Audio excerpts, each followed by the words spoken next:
Hello दोस्तों, स्वागत है आपका हमारे यूट्यूब चैनल पर। दोस्तों, आज के वीडियो में मैं आपको स्टैटिक जीके से जुड़े एक सेशन कराने वाला हूं जो एग्ज़ाम की दृष्टि से काफ़ी महत्वपूर्ण है। तो चलिए क्वेश्चन को स्टार्ट करते हैं, देखते हैं क्या है। इसमें हमारा पहला क्वेश्चन दिया है कि प्रथम पंचवर्षीय योजना कब कब प्रारंभ हुई। तो देखा जाए, प्रथम पंचवर्षीय योजना जो है वो हमारा 1951 में प्रारंभ हुई थी। अगर कि इसकी पीरियड की बात करें तो 1951 से प्रारंभ होकर ये 1956 तक चली थी। 1956 तक ये चली थी। और देखा जाए तो इसका जो मॉडल था, इसका मॉडल क्या था, तो इसका मॉडल था हैरल्ड डोमर मॉडल। इसका मॉडल की बात करें, कभी कभी एग्जाम में पूछ लेता है, तो हैरल्ड डोमर मॉडल इसका मॉडल था। उसके बाद देखिए इसमें प्राथमिकता क्या दी गई। तो इसमें जो प्राथमिकता की बात की गई इस पंचवर्षीय योजना में, वो प्राथमिकता थी कृषि। मतलब देखा जाए तो इस पंचवर्षीय योजना में कृषि पर बल दिया गया। तो 1951 से स्टार्ट हुआ 1956 तक। मॉडल हैरल्ड डोमर मॉडल था और जो इसमें प्राथमिकता दी गई वो कृषि पर प्राथमिकता दी गई।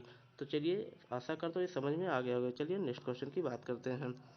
अगला क्वेश्चन दिया है कि मनुष्य के शरीर में कितनी हड्डियां होती हैं। तो आप लोग जानते हैं कि हमारे शरीर में, मनुष्य के शरीर में 206 हड्डियां होती हैं। चलिए नेक्स्ट क्वेश्चन की बात कर लेते हैं। अगला क्वेश्चन दिया है कि सूर्य के प्रकाश से कौन सा विटामिन प्राप्त होता है।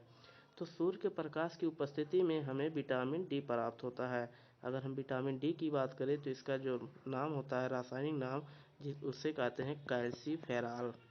कैल्सीफेरॉल कभी कभी एग्जाम में पूछ लेता है। तो इसका जो रासायनिक नाम होता है वो कैल्सीफेरॉल होता है।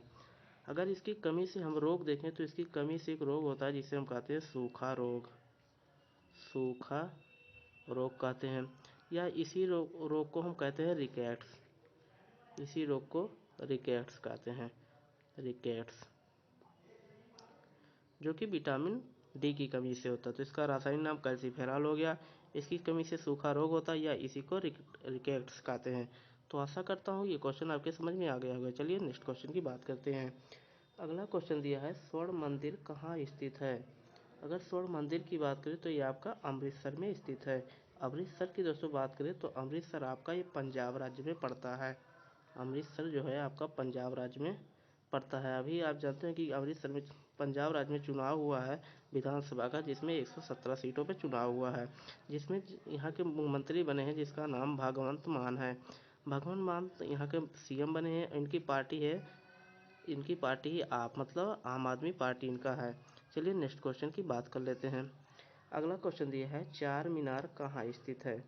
तो चार मीनार की बात करें तो आपका ये हैदराबाद में स्थित है। अगर बात करें चार मीनार की, तो हैदराबाद में, अगर हैदराबाद की बात करें तो ये आपका मूसी नदी के किनारे बसा हुआ है।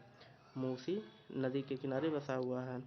और हम बात करें चार मीनार का, तो इसका जो बनाने वाला या बनवाने वाला था उसका नाम था कुली कुतुब शाह। कुली कुतुब कुतुब शाह। जो इसको बनवाने वाला था उसका नाम था कुली कुतुब शाह, जो कि हैदराबाद में स्थित है। तो आशा करते हैं क्वेश्चन समझ में आ गया हो। चलिए नेक्स्ट क्वेश्चन की बात करते हैं। अगला क्वेश्चन दिया है कुतुब मीनार कहाँ स्थित है। कुतुब मीनार की बात करें दोस्तों तो ये जो है आपके दिल्ली में स्थित हुआ है। अगर कुतुब मीनार की बात करें तो इसको जो है, इसका जो नींव रखा था वो गुलाम वंश में रखा गया था, जिसका शासनकाल था 1206 से 1290 तक। जो इसका नींव रखने वाला था वो दिल्ली सल्तनत का था, जिसका नाम था कुतुबुद्दीन ऐबक। कुतुबुद्दीन ऐबक इसका नाम था। इन्होंने कुतुब मीनार की नींव रखी थी। बाद में इसमें इल्तुतमिश, उसके बाद फिरोज शाह तुगलक ने इसमें भी कार्य किया था। तो चलिए नेक्स्ट क्वेश्चन की बात कर लेते हैं। अगला क्वेश्चन दिया है हमारा गेट ऑफ इंडिया कहाँ स्थित है। तो गेट ऑफ इंडिया की बात करें तो ये आपका मुंबई में स्थित है। मुंबई में स्थित है। अगर हम बात करें इंडिया गेट कहाँ स्थित है, इंडिया, अगर हम पूछें इंडिया गेट कहाँ है, तो इंडिया गेट जो है ये आपका दिल्ली में है। ये आपका दिल्ली में है, लेकिन आपका गेट ऑफ इंडिया जो है महाराष्ट्र यानी मुंबई में है। चलिए नेक्स्ट क्वेश्चन की बात कर लेते हैं। अगला क्वेश्चन हमारा दिया है आगर ताजमहल कहाँ स्थित है। अगर हम ताजमहल की बात करें तो ये आपका ताजमहल जो है आगरा में स्थित है। आगरा कहाँ है हमारा, आगरा जो है हमारा उत्तर प्रदेश में, आगरा हमारा स्थित हुआ है। अगर बात करें इसका जो निर्माण कार्य था, उसका नाम था, जिसने करवाया था उसका नाम था शाहजहां ने। शाहजहां ने इसका निर्माण किया था और ये हमारे विश्व धरोहर सूची में जो है 1983 में शामिल किया गया था ताजमहल को। ठीक है, तो आगरा का ताजमहल जो है, ताजमहल आगरा में स्थित है। शाहजहां ने बनवाया था, उत्तर प्रदेश में है। 1983 में इसमें विश्व धरोहर सूची में इसे शामिल किया गया था। चलिए नेक्स्ट क्वेश्चन की हम बात कर लेते हैं। अगला क्वेश्चन जो हमारा यहाँ पर दिया है, क्वेश्चन नंबर 10 कह रहा है हमारा, क्वेश्चन नंबर हमारा 10 कह रहा है, क्या कह रहा है 10 कह रहा है कि आज़ाद हिंद फौज की स्थापना कहाँ की गई थी। आज़ाद हिंद फौज की स्थापना कहाँ की गई थी। तो फ्रेंड्स, जो आज़ाद हिंद फौज की स्थापना की गई थी, ये सिंगापुर में की गई थी, आज़ाद हिंद फौज की स्थापना। चलिए नेक्स्ट क्वेश्चन की बात करते हैं। अगला क्वेश्चन दिया है कि शिक्षक दिवस कब मनाया जाता है। अगर हम शिक्षक दिवस की बात करें तो ये आपका 5 सितंबर को मनाया जाता है, जो कि शिक्षक दिवस के रूप में मनाया जाता है। किसके स्वरूप ये मनाया जाता है, जो हमारे उपराष्ट्रपति थे, भारत के प्रथम उपराष्ट्रपति, जिनका नाम था राधा कृष्णा, सर्वपल्ली राधा कृष्णा।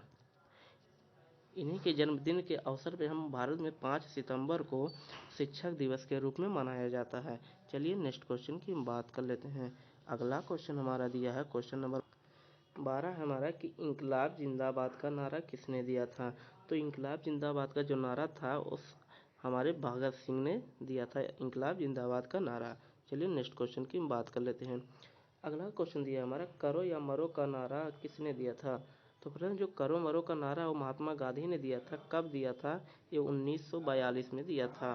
1942 में दिया था। 1942 में एक आंदोलन स्टार्ट हुआ था, जिसे हम कहते हैं भारत छोड़ो आंदोलन। भारत छोड़ो आंदोलन, भारत छोड़ो आंदोलन के फलस्वरूप ये जो महात्मा गांधी के द्वारा दिया गया था। अगर फ्रेंड्स बात करें उस समय गवर्नर जनरल कौन था, तो उसका नाम था लॉर्ड लिनलिथगो। कई बार परीक्षा में पूछा गया है। चलिए नेक्स्ट क्वेश्चन की बात कर लेते हैं। अगला क्वेश्चन है, भारत का नेपोलियन किसे कहा जाता है। अगर बात करें भारत का नेपोलियन, तो ये समुद्रगुप्त को कहा जाता है। फ्रेंड्स, ये समुद्रगुप्त जो है गुप्त वंश का शासक था। अगर हम गुप्त वंश के संस्थापक की बात करें तो उसका नाम श्रीगुप्त था। गुप्त वंश के संस्थापक का नाम श्रीगुप्त था। अगर हम बात करें समुद्रगुप्त की, इस भारत का नेपोलियन इसको किसने कहा था, तो एक नाम था Vincent Arthur Smith. Vincent Arthur Smith पूरा नाम था उसका, विंसेंट आर्थर स्मिथ। इन्होंने ही समुद्रगुप्त को सर्वप्रथम भारत का नेपोलियन कहा था। चलिए नेक्स्ट क्वेश्चन की बात कर लेते हैं। अगला क्वेश्चन हमारा दिया है इसमें कि भारत का सर्वोच्च नागरिक सम्मान कौन सा है। तो जो भारत का सर्वोच्च नागरिक सम्मान वो भारत रत्न है।